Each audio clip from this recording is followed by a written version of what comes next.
Bueno, buenos días. Seguimos con la lección siguiente, la lección 6, acceso y publicación de datos personales del alumnado,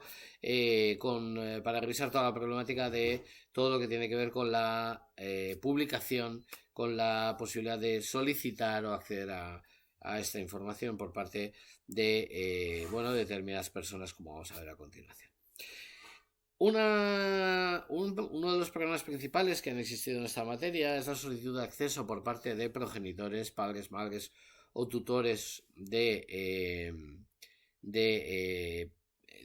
estudiantes que están en los centros educativos o, en este caso, en la universidad, y que en el marco de esa relación que tienen con sus hijos e hijas solicitan a la universidad o a los centros educativos ese acceso, conocimiento de la situación en la que se encuentran sus hijos e hijas en el ámbito educativo. La Facultad de Acceso a la Información Académica integra un conjunto de deberes y derechos que corresponden, de acuerdo con la interpretación que hace la Agencia Española de Protección de Datos, a padres, madres o tutores legales dentro o con razón de su situación de padres, madres o tutores y la obligación que tienen de educar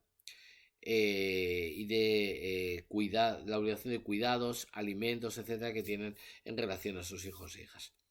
Este derecho de acceso abarca, de acuerdo con la Agencia Española, a todas aquellas situaciones en las que los hijos e hijas están en un contexto familiar, residen en un contexto familiar, están amparados en un contexto familiar, son los padres o madres los que están sufragando y llevando la educación, conviviendo llevando adelante ese proceso educativo todavía e incluso más allá de los 18 años de la persona, por lo tanto en un entorno universitario. Tiene una situación de dependencia económica de la persona, tiene una situación de colaboración de supervisión o de amparo familiar de esa persona. Y la Agencia Española de Protección de Datos ha hecho esta interpretación en base al artículo 152 del Código Civil y a la existencia de esa eh, obligación de alimentos, de llevar adelante cuidados, alimentos, etcétera, de las perdón, de hijos e hijas más allá incluso de ese periodo de la mayoría de edad. Eh,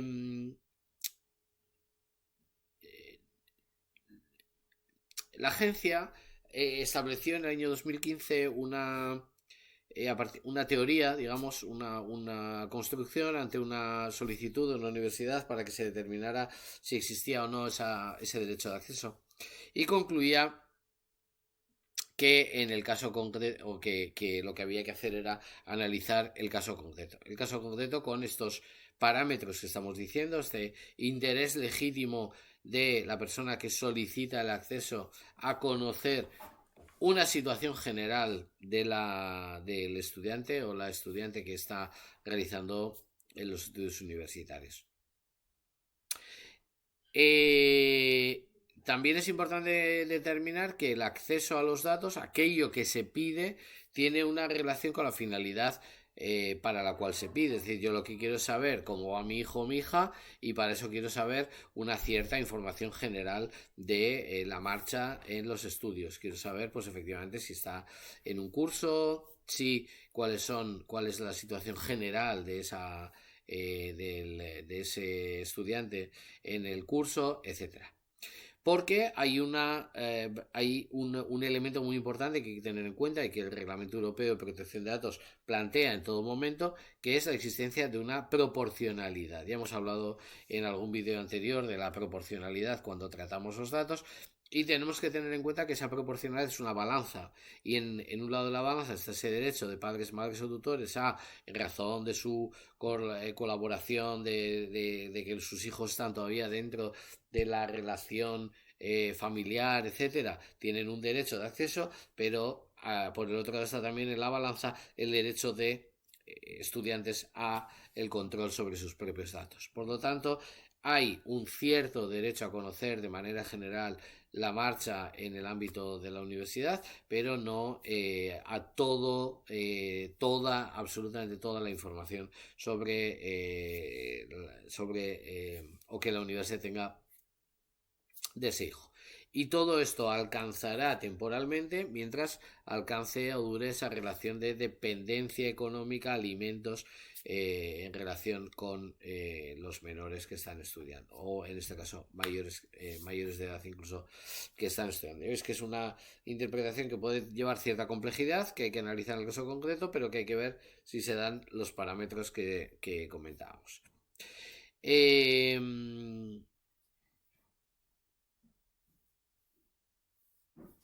Algunas otras cuestiones que se han planteado en el ámbito universitario y que tiene que ver con el acceso a los datos,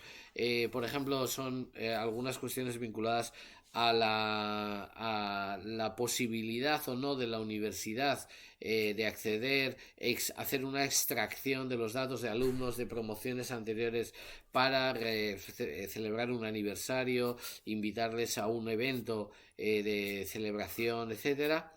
Bien, tenemos que tener un cierto cuidado con estas cosas porque no los datos que tenemos en el ámbito universitario tienen una finalidad educativa, le hemos pedido el teléfono, el email, etcétera, para una finalidad educativa y ahora estamos hablando de otra cosa, un evento, una situación de este estilo. Tenemos que tener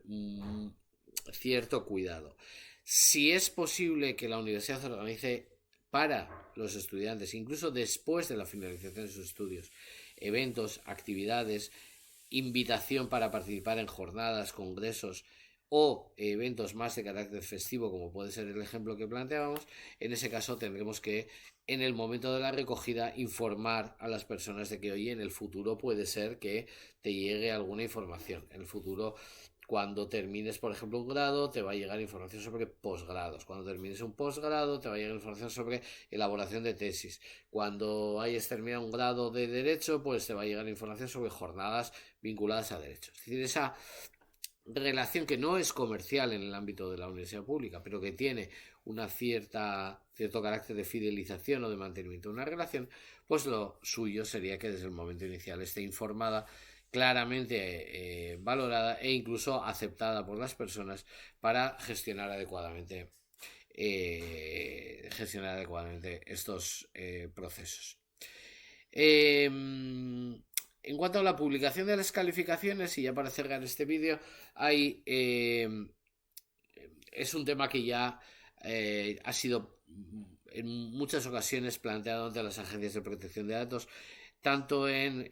calificaciones universitarias como académicas en colegios, como incluso en procesos selectivos en la administración pública, en el que los parámetros son muy similares. Hay alguien que participa en un proceso de evaluación que obtiene unos resultados y la pregunta es si pues esos resultados tienen que ser accesibles públicamente, pueden ser accesibles públicamente o no, o hay que mantener una cierta custodia restringida de estos datos o una no publicidad excesiva de estos datos. La publicación de calificaciones en un proceso de evaluación online sigue las mismas reglas que la publicación durante un proceso presencial, publicadas en espacios virtuales y así tiene que ser. Podemos publicar las calificaciones en espacios virtuales habilitados a tal fin, a los que solo puede acceder el alumno o alumna, nunca en espacios abiertos, indexables sobre todo por los buscadores. Es decir, si tuviera que colgarlos en una página web que sea de acceso restringido y que además Google no pueda entrar a buscar información dentro de la página para publicarla como resultado en Google, nunca en este formato ni en tablones de anuncios abiertos. La publicación de las calificaciones en las aulas virtuales se mantendrá accesible durante el periodo previsto en la normativa académica, garantizando su conocimiento por las personas, así como el ejercicio de los derechos de revisión, reclamación, etcétera, ¿vale? Como regla general. Bueno, seguimos enseguida con el siguiente vídeo.